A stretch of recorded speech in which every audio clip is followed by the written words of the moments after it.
Hello दोस्तों, नमस्ते नमस्कार। गुरुकुल 36 स्टडी पॉइंट में आप सभी का स्वागत है। आज आज की कक्षा आपकी जीवन की सबसे बेहतरीन क्लासों में से एक होने जा रही है। आज हम जानेंगे मगध का उत्कर्ष से जुड़े 30 इम्पोर्टेंट क्वेश्चन, जो कि हर एक एग्जाम के लिए काफ़ी इम्पोर्टेंट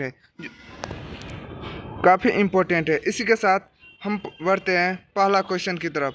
तो पहला क्वेश्चन इस प्रकार है, मगध महाजनपद की प्रारंभिक राजधानी क्या थी? Option A Pataliputra, option B Rajgir, option C Vaishali या ऑप्शन डी उज्जैन। तो एक का सही answer option number B Rajgir. Magadh महाजनपद की प्रारंभिक राजधानी क्या थी?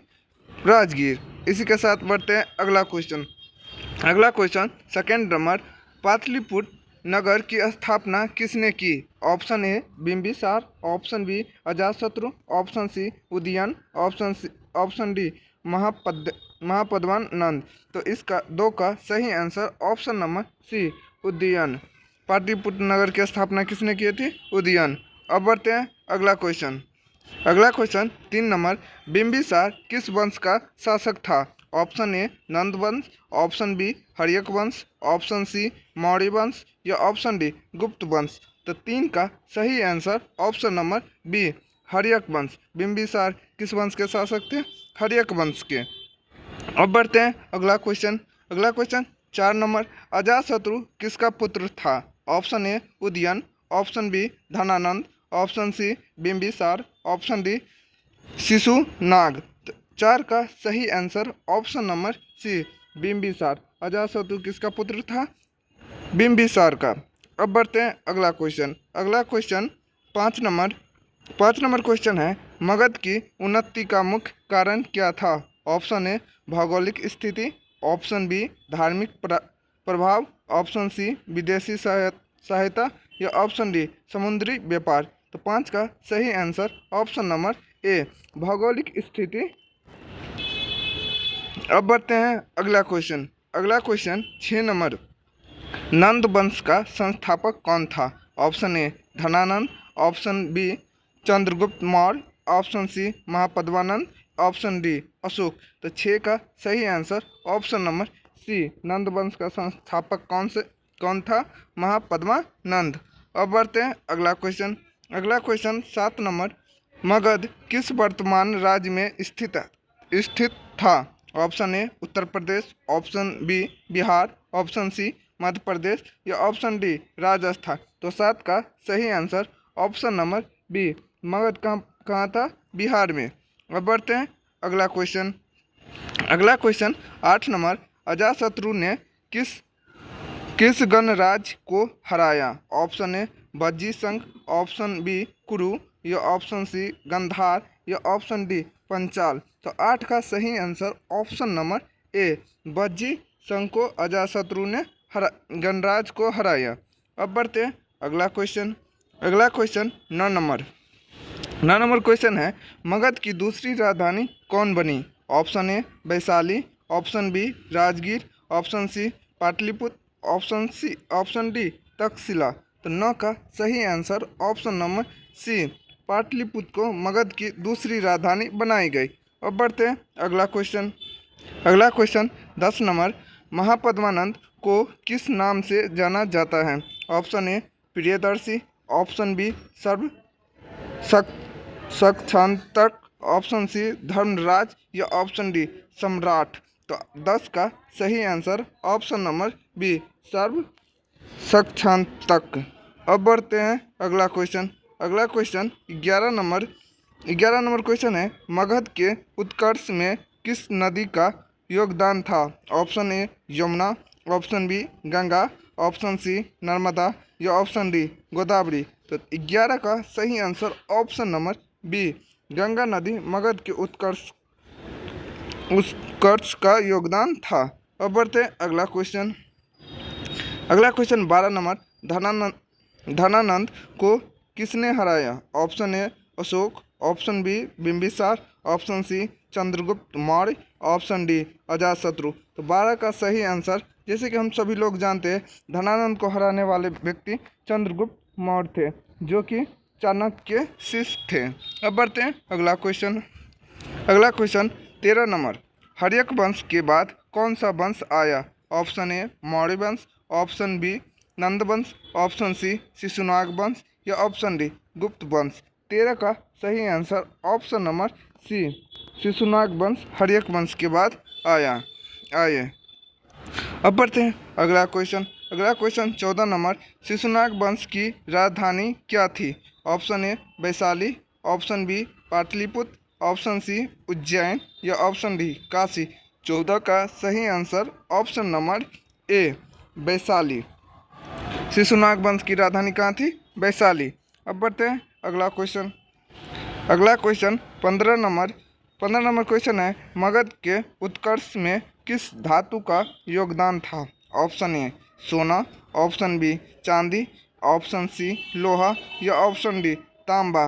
15 का सही आंसर ऑप्शन नंबर सी लोहा का योगदान बहुत था। अब बढ़ते हैं अगला क्वेश्चन। अगला क्वेश्चन 16 नंबर, अजातशत्रु ने कौन सा युद्ध यंत्र बनाया? ऑप्शन ए तलवार, option B Mahashilakantaka, option C रथ या ऑप्शन डी धनुष। तो 16 का सही answer option number B Ajatashatru ने कौन से युद्ध यंत्र बनाए? शिलाकंटक। अब बढ़ते हैं अगला क्वेश्चन। अगला क्वेश्चन 17 नंबर क्वेश्चन है, मगध का उत्कर्ष किस काल में हुआ? ऑप्शन ए गुप्त काल, ऑप्शन बी महाजनपद काल, ऑप्शन सी मध्यकाल, ऑप्शन डी वैदिक काल। 17 का सही आंसर ऑप्शन नंबर बी महाजनपद काल में मगध का उत्कर्ष हुआ था। अब बढ़ते हैं अगला क्वेश्चन। अगला क्वेश्चन 18 नंबर है, मगध की समृद्धि का मुख्य स्रोत क्या था? ऑप्शन ए कपास, ऑप्शन बी लौह खनिज, ऑप्शन सी मसाले या ऑप्शन डी सोना। तो 18 का सही आंसर ऑप्शन नंबर बी लौह खनिज। अब बढ़ते हैं अगला क्वेश्चन। अगला क्वेश्चन 19 नंबर, बिंबिसार ने राज विस्तार किस नीति से किया? फिर से क्वेश्चन रिपीट करते हैं। 19 नंबर, बिंबिसार ने राज विस्तार किस नीति से किया? ऑप्शन ए युद्ध, ऑप्शन बी विवाह संबंध, ऑप्शन सी व्यापार या ऑप्शन डी संधि। तो 19 का सही answer option number B Bimbisara ने विवाह संबंध से अपने राज्य को विस्तार मतलब फैलाया हुआ था। अब बढ़ते हैं अगला क्वेश्चन। अगला क्वेश्चन 20 नंबर, मगध की सेना कैसी थी? ऑप्शन ए कमजोर, ऑप्शन बी छोटी, ऑप्शन सी शक्तिशाली या ऑप्शन डी विदेशी। तो 20 का सही आंसर ऑप्शन नंबर सी शक्तिशाली। अब बढ़ते हैं अगला क्वेश्चन। अगला क्वेश्चन 21 नंबर, मगध के अंतिम नंद शासक कौन थे? Option A Mahapadmananda, option B